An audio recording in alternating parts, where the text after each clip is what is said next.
Diese Fräsmaschine hat unglaubliche Geschichte und genau deshalb konnte ich sie nicht stehen lassen. Ich habe sie über Kleinanzeige für wenig Geld gekauft. Ich bin 125 Kilometer gefahren, nur um sie abzuholen. Und dann hat mir der Verkäufer etwas erzählt. Seine Opa hat mit genau dieser Maschine Jagdgewehre gefertigt. In dem Moment war mir klar, diese Maschine hat Geschichte. Nach meinem Umzug stand sie erstmal über ein halbes Jahr draußen unter ein Carport. Wollte eigentlich sofort anfangen, aber wie das ist, keine Zeit, kein Platz. Jetzt ist Schluss damit. Ich starte eine komplette Restaurierung, werde die Maschine komplett zerlegen, alle Teile prüfen, alles reinigen und sauber wieder aufbauen. Wenn nötig, werde ich Teile anpassen oder neue machen. Das Interessante ist, die Maschine hat Kupferlagen und aus meiner Erfahrung kann ich sagen, die halten extrem gut. Ich habe schon 2 alte Drehmaschinen mit solchen Lagen restauriert. Die ersten Teile habe ich schon zerlegt und genau hier beginnt jetzt das Projekt richtig. Ich dokumentiere alles, Teile, Probleme, Lösungen, Ergebnisse. Ich will diese Maschine wieder präzise zum Laufen bringen und ihr ein zweites Leben geben. Aber ich weiß bis heute nicht, wer sie gebaut hat und von wann sie ist. Verschrauben.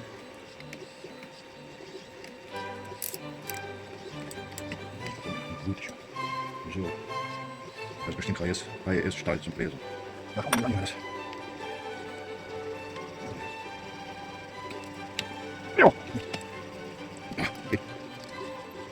КМДшка. Ja, total rostig. Aber Schraube mit Knopf. Jawohl. Ja, schauen bei Zerlegen, ob es noch, ja, kann man jetzt nicht sehen. Bei Zerlegen sehen wir das. Totale Wurst. Oh! Hat geklappt. Das ist statt automatischer Verschub oder Handrad. So, man gepresst. Hier ist Fräser gedreht sich. So Scheibenfräser stand hier. Teil ist hier im Schraubstock und so presst man. Und hier bewegt sich nach vorne, nach da, nach da. Hoch runter. Über den Hebel. So. So. Hoch. Runter. Auch mit Hebel. Aber keine Luft. Ja, hier kann man. Ja, ist fest. So, so. So einfach hier. Zack. Gleich. Fest. So. So. Alles Hand noch Arbeit. So über hunderte Jahre. Ja. Das ist Kupferlager. Ja, das ist Fett. Ja, erstmal reinigen und dann feststellen.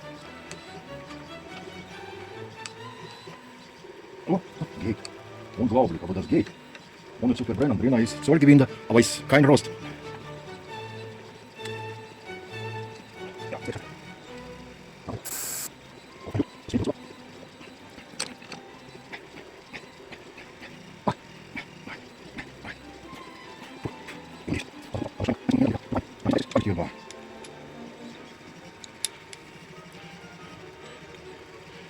Ja, hat er schon Luft. Ja, hier ist schon Luft. Wie sieht diese? Hier und hier. Das muss das gut sitzen. Ganz alt. Genau so.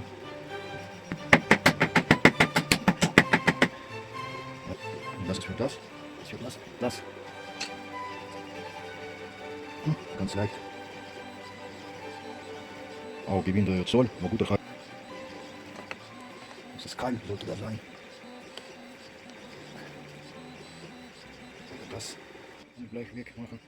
Was ich aber bis heute nicht weiß, ist, woher diese Maschine wirklich kommt und von wann sie ist. Deshalb interessiert mich jetzt eure Meinung. Und vielleicht weiß jemand von euch, kennt jemand Fräsmaschine? Hat sie schon mal jemand gesehen? Oder kennen sie Details daran? Schreibt mir das unbedingt in die Kommentare.